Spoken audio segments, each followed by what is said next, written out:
Bethan is a dedicated volunteer at Dymax Gymnastics as a young coach. After school and college, she gives up her spare time and inspires young gymnasts with her energy and enthusiasm. During the lockdown period, Bethan juggled her GCSEs and her support to the club to ensure members stayed active with outdoor activities such as beach walks, canoeing and horse riding. Now studying childcare in the sixth form, her dedication remains, supporting competitions and liaising with parents. Bethan truly is a fantastic asset to her club.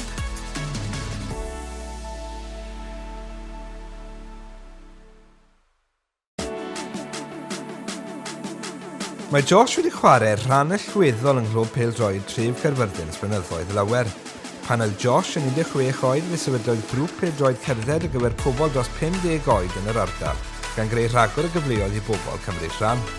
Yn ystod y pandemig, fe wnaeth Josh yn siŵr fod yr holl asediadau Rhestr a gweithdrefnau yr waith mwyn i'r tîm barhau i fforddi'n hyderus, a dod yn weithgar yn gymdeithasol eto mewn mod diogel.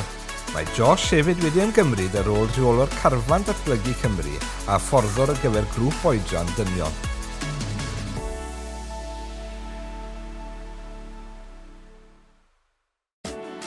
Savannah, at only 20 years of age, is the principal of Inspire Arts Academy, where she began her first classes in April 2019 and continues to do so with a huge emphasis on keeping children busy and off the streets.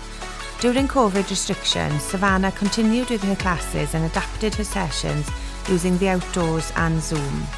While Savannah has dedicated the last 10 years to dance, she has also achieved Welsh and British records in powerlifting. Savannah is an inspiration to those around her, doing everything possible to inspire and support her pupils.